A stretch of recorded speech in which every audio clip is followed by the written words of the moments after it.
ಹೊಟ್ಟೆ ಎಷ್ಟು ಉರ್ಸ್. ನಮಸ್ತೆ ಗಾಯ್ಸ್, ನಾನು ನಿಮ್ಮ ಹೊಸಕೋಟೆಯ ವ್ಲಾಗರ್. ನಾನು ಹೋಗ್ತಾ ಇದ್ದೀನಿ ನನ್ನ ತಮ್ಮನ ಕರ್ಕೊಂಡು ಬರೋಕ್ಕ. ಇವನ್ಗ ಜೊತೆದಲ್ಲಿ ಹಾಕ್ಕೊಂಡು ನಾವು ಹೋಗಿದ್ದು ಲೇಔಟ್ಗೆ ಫೋಟೋಗಳು ಹಿಡಿಯಕ್ಕ ಅಂತ. ಫೋಟೋಗಳು ಹಿಡ್ದ್ಬಿಟ್ಟು ನಾವು ಹೋಗ್ತಾ ಇದ್ದೀವಿ ವಾಪಸ್ಸು.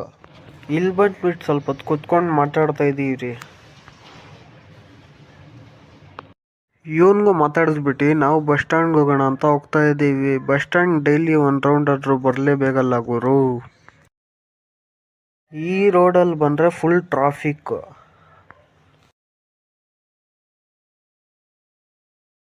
ನಾನು ನನ್ನ ತಮ್ಮ ರೀಲ್ಸ್ಗಳು ಮಾಡೋಣ ಅಂತ ರೀಲ್ಸ್ ಹಿಡಿತಾ ಇದ್ದರು ಗುರು. ಇವನ್ಗ ಸ್ವಲ್ಪ ತಾಡಿಸ್ಬಿಟ್ಟು ನಾವು ಆಚೆ ಹೋಗಿದ್ರೆ ಇವರು ಗ್ಯಾಂಗ್ ಕಟ್ಕೊಂಡಿದ್ರು ಗುರು. ಒಂದೊಂದಲ್ಲ ನಮ್ಮ ಹೊಟ್ಟೆ ಎಷ್ಟು ಉರ್ಸ್ತಾವ್ರೋ ಆ ಭಗವಂತನ ನೋಡಿದ್ರೆ ಸರು ನಾಷ್ಟ ಮಾಡ್ಬೇಕು. ಸರಿ ಇವನ್ ಬಿಟ್ಬಿಟ್ಟೆ. ಸರಿ ನೆಕ್ಸ್ಟ್ ಬ್ಲಾಗಲ್ಲಿ ಸಿಗೋಣ. ಫಾಲೋ ಮಾಡ್ಕೊಳ್ರಿ ಗುರು.